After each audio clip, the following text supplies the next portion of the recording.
নমস্কার বন্ধুরা, আপনারা দেখতেই পাচ্ছেন, ফটো দেখে এতক্ষণে বুঝেই গেছেন এটা ডিম অমলেট কারির ঝোল।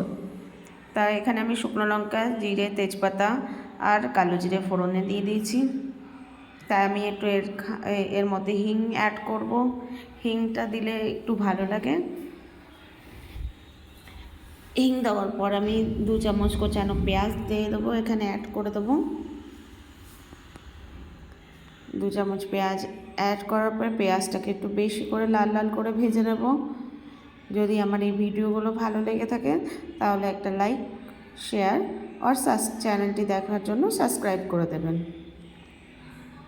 পেঁয়াজটা যতক্ষণ হতে থাকুক লাল করে, তার মধ্যে আমি একটা গোটা 2টো টমেটো, ছোট সাইজের মিডিয়াম সাইজে, 1 টুকরো আদা, 8-10 কোয়া রসুন আর কাঁচা লঙ্কা পেস্ট করে এর মধ্যে দিয়ে দেবো। মশলা একটু জিরে আর আস্ত ধনে এর মধ্যে একই সাথে পেস্ট করে মিক্সিতে আমি দিয়ে দেবো, কারণ আজকে আমার কাছে গুঁড়ো ছিল না, তাই আমি এখানে গোটাই ইউজ করেছি। গোটাটাই পেস্ট করে এটা একটা চট জলদি, মানে খুব তাড়াতাড়ি কেউ আসলে বা রেডি করার সময় নেই বলে আপনি তাড়াতাড়ি রেডি করতে পারবেন। মিনিমাম আধ ঘন্টা, 30 মিনিটের মধ্যে এই রান্নাটা আপনার অল টোটাল কমপ্লিট হয়ে যাবে। হলুদ দিয়ে দেবো, স্বাদ মতো নুন দিয়ে দেবো,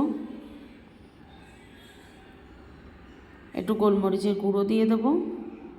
গোলমরিচের গুঁড়ো দিলে টেস্টটা আর একটু ভালো লাগে। সামান্য একটুখানি চিনি দিয়ে দেবো। চিনি দিলে টমেটো আর যে আমি লঙ্কা দিয়েছিলাম ঝালটা বেশি পরিমাণ না হয়ে গেলে টেস্টটা ব্যালেন্স করার জন্য।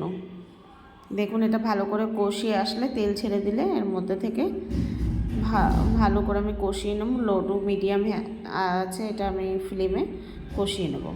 কষিয়ে নেওয়ার পরে এটাকে আমি ভালো করে কষিয়ে মিক্সি ধোয়া জলটা যেটা আছে আমি এর মধ্যে দিয়ে দেবো, অ্যাড করে দেবো। আস্তে আস্তে কষিয়ে নেব।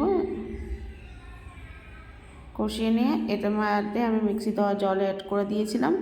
এর মধ্যে আলু, কাঁচা কেটে রাখা আলুগুলো, ডুবো ডুবো করে কেটে রাখা আলুগুলো অ্যাড করে দেবো। আলুটা আমি ভেজে নিইনি, এমনি কাঁচা আলুই দিয়ে দেবো, যেহেতু আমার কাছে সময় ছিল না।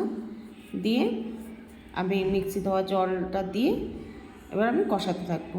পাশের উনুনে আমি গ্যাসে আর একটা গরম জল বসিয়ে দিচ্ছি। এই গরম জলটাই তরকারিতে ইউজ করব, তাতে তরকারিটার টেস্টটাও ভালো হবে। দেখুন, আলুটা কষিয়ে নেওয়ার পর আমি আপনাদের দেখাচ্ছি। আলুটা কষিয়ে নিয়ে এরকম ভালো করে তেল ছেড়ে দিয়েছে। এরপরে আমি জলটা এবার অ্যাড করে দেব।